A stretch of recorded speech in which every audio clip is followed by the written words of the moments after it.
Introducing Paula. So nakakatuwa guys, so yung CBR 650R meron na siyang console doon. Parang ang lambot niyan, di ba? Oh. Yeah, pwede mo siya Diba? Pagka gusto mong i-on yan, i-write, ano mo lang. Ganda ng panel ng CBR ngayon.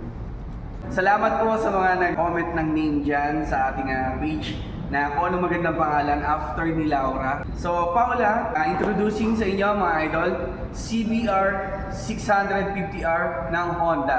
So bakit ito yung napili? Titigman mo ito mga idol.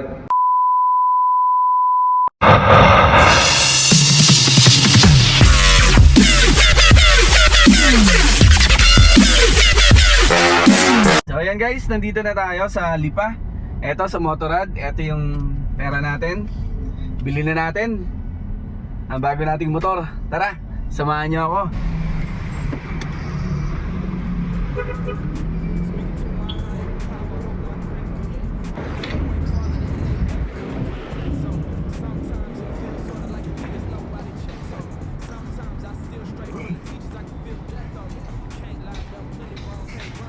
So ito na guys, nandito na tayo sa Honda, sa Motorrad.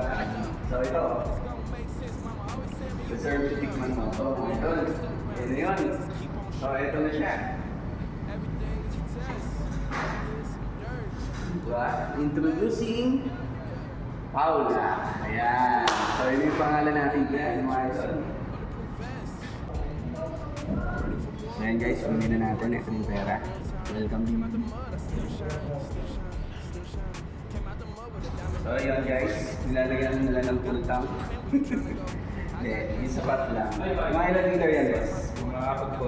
Oo, mga 4 liters, marami din yan. Tapos in-stencil yan doon yung engine and chassis number para sa registration. Yan, Paula, mga idol. So naman sir, yung sa e-clutch natin, yan, Yan, pwede mong medium lang. baguhin kung Pagpapatayin siya, ilag dito sir. Pag padating mo dyan, pwede mong Ayan, up and patayan. down. Ari off. pag naka-green. Ayun, yung tunog na yun.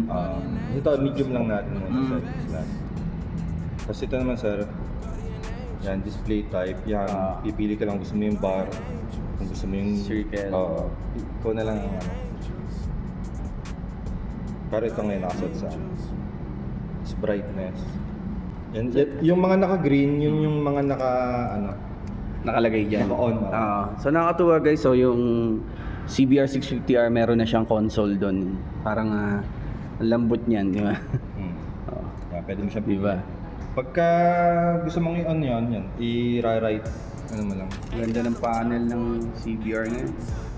So yun guys, eto na ang ating si Paula. Yan. So salamat po sa mga nag-advise or nag-comment ng name dyan sa ating page na kung ano magandang pangalan after ni Laura.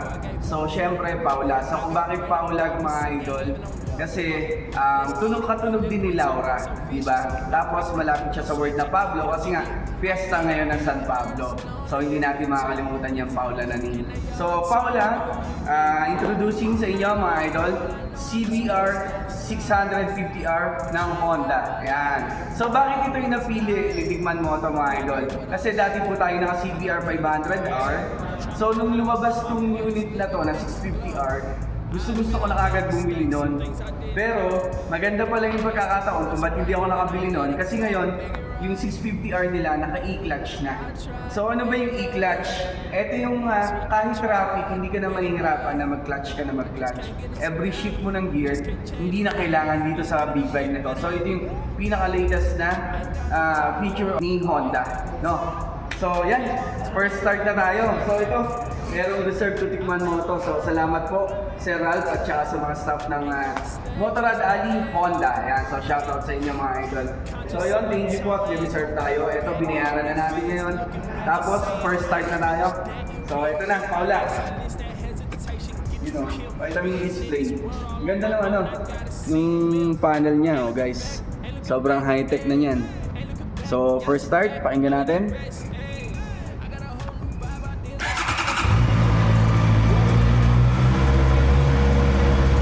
So syempre inline 4 mga idol, di ba?